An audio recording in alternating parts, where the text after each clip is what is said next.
नमस्कार, स्वागत है आपका। शुरुआत करते हैं बड़ी खबर के साथ। अमित शाह ने राहुल गांधी पर करारा हमला बोला है। सोशल मीडिया पर पोस्ट करते हुए अमित शाह ने लिखा कि देश विरोधी बातें करना और देश को तोड़ने वाली ताकतों के साथ खड़े होना राहुल गांधी और कांग्रेस पार्टी की आदत सी बन गई है। चाहे जम्मू कश्मीर में जेकेएनसी के देश विरोधी और आरक्षण विरोधी एजेंडे का समर्थन करना हो या फिर विदेशी मंचों पर भारत विरोधी बातें करनी हो, राहुल गांधी ने देश की सुरक्षा और भावना को हमेशा ही आहत किया है। इसके साथ ही अमित शाह ने लिखा कि भाषा से भाषा, क्षेत्र से क्षेत्र और धर्म से धर्म में भेदभाव लाने की बात करना राहुल गांधी की विभाजनकारी सोच को दिखाता है। अमित शाह ने कांग्रेस पर वार करते हुए लिखा कि राहुल गांधी ने देश से आरक्षण को खत्म करने की बात कहकर कांग्रेस का आरक्षण विरोधी चेहरा एक बार फिर से देश के सामने लाने का काम किया है। अमित शाह ने राहुल गांधी को चुनौती देते हुए लिखा है कि मैं राहुल गांधी को बताना चाहता हूं कि जब तक भाजपा है आरक्षण को कोई छू भी नहीं सकता और देश की एकता के साथ कोई खिलवाड़ कर नहीं सकता।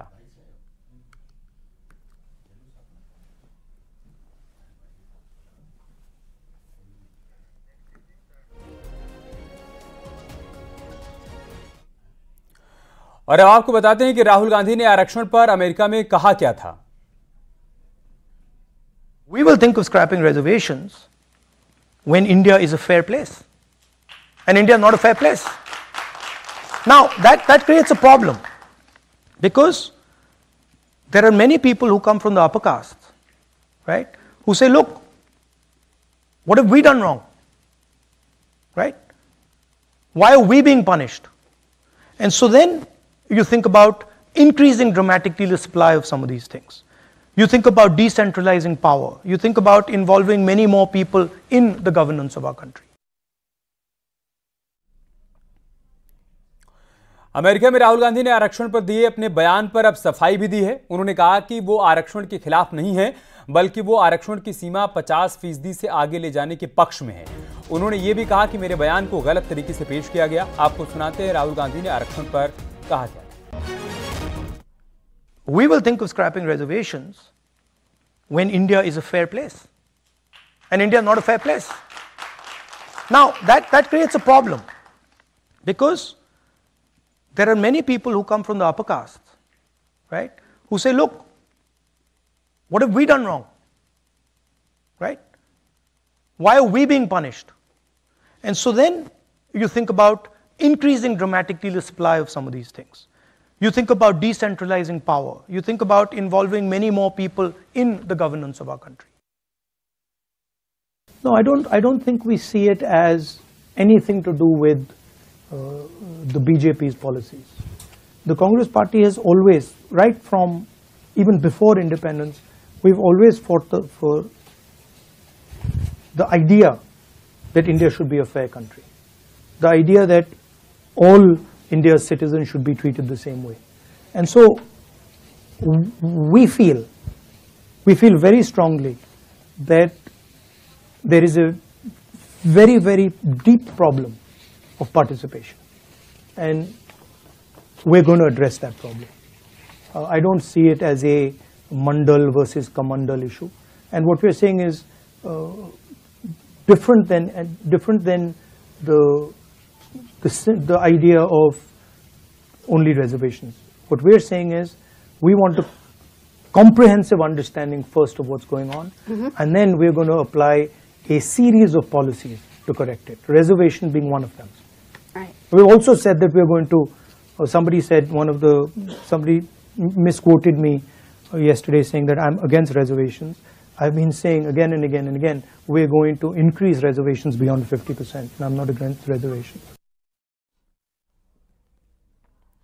राहुल गांधी के आरक्षण वाले बयान पर शुरू हुआ विवाद थम नहीं रहा है। राहुल ने सफाई तो दी, लेकिन अब बीएसपी सुप्रीमो मायावती ने राहुल गांधी पर बड़ा हमला बोला। मायावती ने सोशल मीडिया पर लिखा, राहुल गांधी की सफाई कि वो आरक्षण के खिलाफ नहीं है, वो गुमराह करने वाली गलत बयानी है।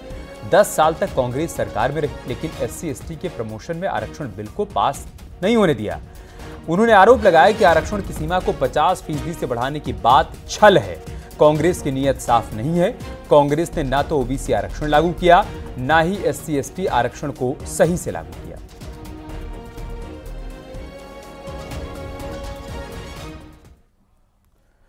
तो राहुल गांधी अमेरिका के दौरे पर हैं। कल तक उनके बयानों को लेकर देश की सियासत गरमाई हुई थी। आज राहुल गांधी की इल्हान उमर से मुलाकात पर देश में सियासी संग्राम मचा हुआ है। अमेरिकी दौरे पर राहुल गांधी इल्हान उमर से मिले। इस पर बीजेपी ने राहुल गांधी पर हमला बोला है। बीजेपी का कहना है कि राहुल गांधी विदेश में देश विरोधी लोगों से मुलाकात कर रहे हैं। इल्हान उमर अमेरिकी सांसद है, उन्हें भारत विरोधी माना जाता है। कश्मीर से 370 खत्म करने पर इल्हान ने विरोध दर्ज कराया था। इल्हान उमर ने पाकिस्तान के स्पॉन्सर करने पर पाकिस्तानी कब्जे वाले कश्मीर का दौरा भी किया था। इल्हान ने कनाडा में निज्जर की हत्या में भारत पर सवाल उठाए थे। उन्होंने CAA और NRC के खिलाफ अमेरिका में एजेंडा चलाया। सवाल विदेशी धरती पर उठाने के बाद अब राहुल गांधी का हाथ भारत विरोधी तत्वों के साथ, और वो भी ऐसे तत्व जो एक ग्लोबल लॉबी की तरह काम करते हैं, भारत को एक प्रकार से एक कटघरे में खड़े करने के लिए और कमजोर करने के लिए, मतलब एक व्यक्ति और पार्टी का विरोध करते करते देश विरोध पर ही उतर आना। आज राहुल गांधी की जो तस्वीरें सामने आई है कि वो इल्हान उमर से मिल रहे हैं। कौन है इल्हान उमर? इल्हान उमर वही है जिसने भारत के खिलाफ रेजोल्यूशन लाया यूएस कांग्रेस में, जिसने 370 हटने का विरोध किया, जो इमरान खान से मिलकर भारत में इस्लामोफोबिया कैसे बढ़ रहा है उसकी चर्चा की, जिसने भारत की सॉवरेनिटी को वायलेट करते हुए POK विजिट किया पाकिस्तान द्वारा स्पॉन्सर्ड ट्रिप पर। ये वही इल्हान उमर है जो हिंदुओं के खिलाफ नफरत को लगातार बढ़ावा देती है। ये वही इल्हान उमर है जो लगातार जम्मू कश्मीर पे जो भारत का पोजीशन है उसके खिलाफ जाकर पाकिस्तान के पोजीशन को बढ़ावा देती है, ताकत देती है। ऐसे इल्हान उमर से मिलने की क्या मजबूरी थी राहुल गांधी को? क्या एक पार्टी के विरोध में उतरते उतरते अब ऐसे तत्वों से भी मिलेंगे राहुल गांधी? कांग्रेस नेता ने बीजेपी नेताओं के बयान पर कड़ा एतराज व्यक्त किया। पार्टी प्रवक्ता पवन खेड़ा ने कहा कि आप इल्हान उमर और अमेरिका पर केस कीजिए, हिम्मत है तो राजदूत को वापस बुलाइए। उन्होंने कहा कि अमित शाह, निशिकांत दुबे जो भी आरोप लगा रहे हैं वो लगाते रहे। बीजेपी ने ट्वीट किए हैं, निशिकांत दुबे ने ट्वीट करके साफ तौर पे कहा है कि ऐसी क्या सत्ता की जो लालसा है जिसके चलते ऐसी ताकतों से मिल रहे हैं जो भारत विरोधी हैं। लिखें, ये चिट्ठी लिखें अमेरिका को, स्टेट डिपार्टमेंट को चिट्ठी लिखें कि जिस महिला का ये नाम ले रहे हैं इल्हाम, उनको बाहर कर दें, उनके खिलाफ अमेरिका कानूनी कार्रवाई करे। वो कांग्रेसमैन है, कांग्रेस वुमन है, वहां की सांसद हैं, समझ लीजिए। सांसद और अकेले नहीं मिले, सब सांसदों के साथ मिले।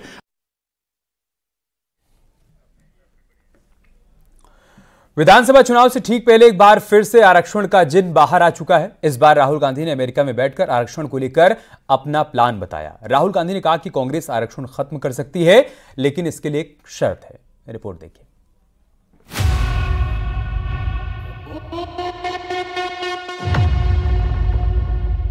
We will think of scrapping reservation when India is a fair place, and India not a fair place.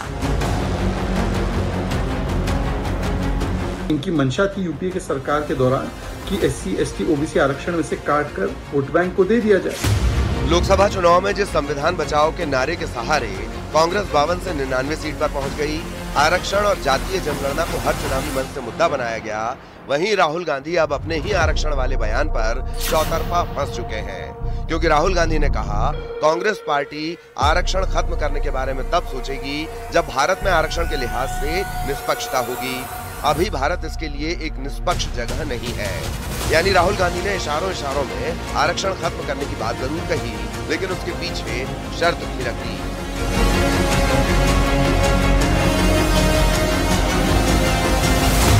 We will think of scrapping reservations when India is a fair place, and India not a fair place. Now that creates a problem, because there are many people who come from the upper caste, right, who say, look, what have we done wrong, right? Why are we being punished? And so then you think about increasing dramatically the supply of some of these things. You think about decentralizing power. You think about involving many more people in the governance of our country. अब राहुल गांधी के इस बयान पर मायावती ने कांग्रेस को निशाने पर ले लिया। उन्होंने कांग्रेस और राहुल गांधी से सजग रहने की सलाह दी है। मायावती ने कहा, केंद्र में काफी लंबे समय तक सत्ता में रहते हुए कांग्रेस पार्टी की सरकार ने ओबीसी आरक्षण को लागू नहीं किया और न ही देश में जातीय जनगणना कराने वाली ये पार्टी अब इसकी आड़ में सत्ता में आने के सपने देख रही है। इनके इस नाटक से सचेत रहें, जो आगे कभी भी जातीय जनगणना नहीं करा पाएगी। वहीं राहुल गांधी के आरक्षण खत्म करने वाले बयान पर चौतरफा हमले शुरू हो चुके हैं।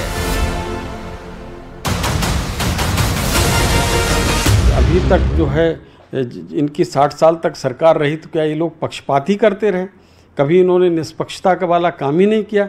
वो दिन कब आएगा जब भारत निष्पक्ष, यानी कि भारत के जो संविधान है, जो न्यायपालिका है, जो संस्थाएं, उनके ऊपर कोई इनको भरोसा ही नहीं है। अगर भारत के संविधान के ऊपर भरोसा ही नहीं, भारत के संविधान को कई बार बदलने का काम करने वाले लोग आज कभी तो वो चुनाव में जाते हैं तो संविधान चिल्लाते हैं। जो बात आज राहुल गांधी कह रहे हैं उसमें कोई हैरानी की बात नहीं है। नेहरू जी ने स्वयं 1961 में आरक्षण का विरोध किया था पत्र लिखकर, और कहा था कि सेकंड क्लास लोग बन जाते हैं इससे। उसके बाद 80 से 90 के दशक में उनकी पुत्री इंदिरा और उनके पुत्र राजीव गांधी ने भी मंडल कमीशन का विरोध किया था। राजीव गांधी ने तो कहा था आरक्षण से तो बुद्धुओं को मौका मिल जाता है। ये उनका कोटेड इंटरव्यू है। और आज जिस प्रकार की बात राहुल गांधी कर रहे हैं, भाई यूपीए की सरकार ने तो जामिया एएमयू में SC/ST का आरक्षण खत्म किया। यानी जिस मुद्दे को सियासी मंच से लोकसभा चुनाव में उठाने की कोशिश हुई, अब उसी मुद्दे पर विधानसभा चुनाव से पहले कांग्रेस बैकफुट पर आ चुकी है। क्योंकि जिस तरह राहुल गांधी ने आरक्षण खत्म करने की बात कही, अब उस पर सियासत तेज हो चुकी है। Bureau report, news 18।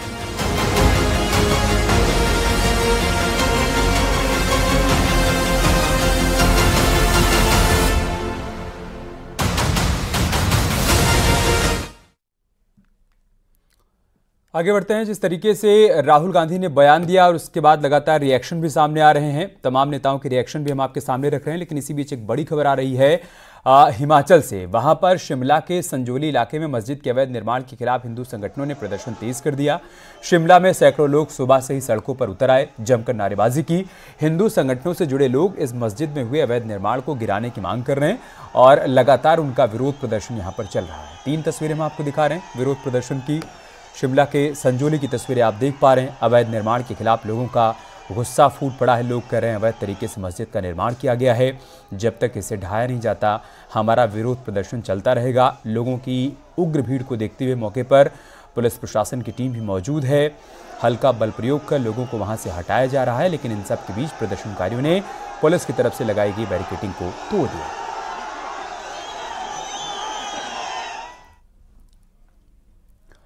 हिमाचल में लोगों के प्रदर्शन पर बीजेपी ने कांग्रेस पर हमला बोला। बीजेपी नेता सुधांशु त्रिवेदी ने हिमाचल के मुद्दे पर कांग्रेस के डरने पर सवाल खड़े किए। राहुल गांधी जी का थोथा वाक्य, डरो मत।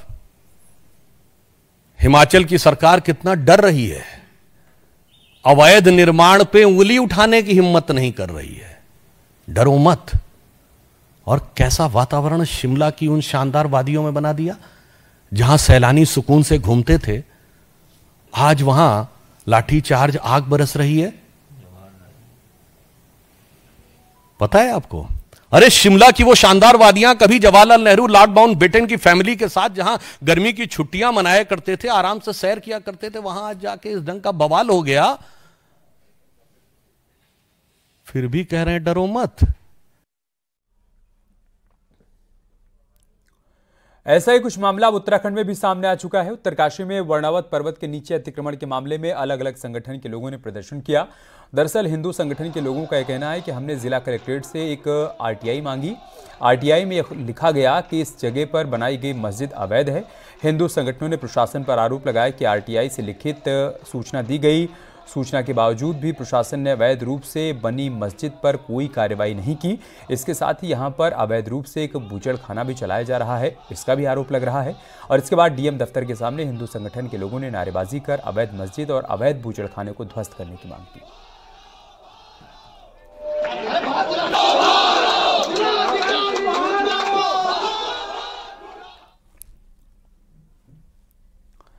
बरेली में भी इसी तरह का एक विवाद सामने आ चुका है। यहां पर मस्जिद पर एक दिन में 3 ऊंची मीनारों का निर्माण करने पर हंगामा खड़ा हो गया। हिंदू संगठनों ने अवैध निर्माण का विरोध दर्ज किया। मामला किला थाना क्षेत्र के मलूकपुर के मंसूरी मस्जिद का है। हिंदू संगठनों के विरोध के बाद जिला प्रशासन के आदेश पर अवैध निर्माण को तोड़ा गया। मस्जिद के अवैध निर्माण को तोड़ने की जानकारी होने पर आईएमसी प्रमुख तौकीर रजा मौके पर पहुंचे। तौकीर रजा के पहुंचने पर इलाके में तनाव बढ़ गया। हालांकि प्रशासन ने पूरे मामले में तनाव की स्थिति को काबू कर लिया था।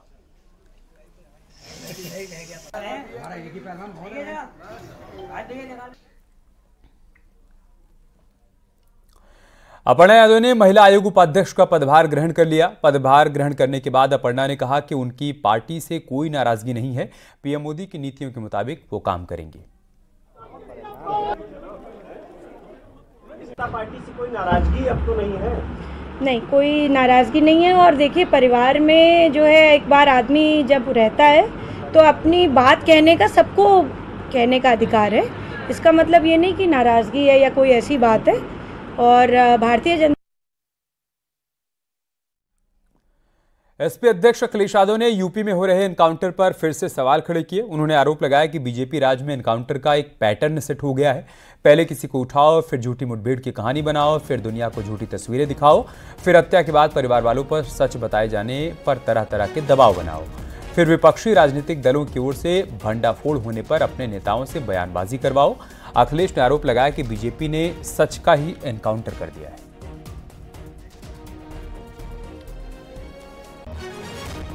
एसपी प्रवक्ता सुनील साजन ने आरोप लगाया कि बीजेपी के राज में 80% एनकाउंटर फर्जी हो रहे हैं और पीडीए से लोग जुड़े हैं और ऐसे लोगों की आवाज दबाने के लिए खास तौर से उनको निशाना बनाया जा रहा है।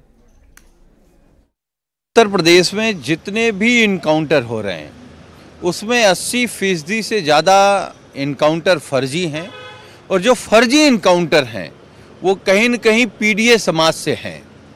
पीडीए जब भारतीय जनता पार्टी को सबक सिखाने लगा, पीडीए जब भारतीय जनता पार्टी के भ्रष्टाचार, उनके दुराचार, उनके व्यभिचार और उनके झूठ के खिलाफ बोलने लगा, तो एक ही रास्ता योगी आदित्यनाथ जी की सरकार के पास बचता है कि उन्हें फर्जी मुठभेड़ दिखा करके उनकी हत्या करो और उनकी आवाज़ दबाओ।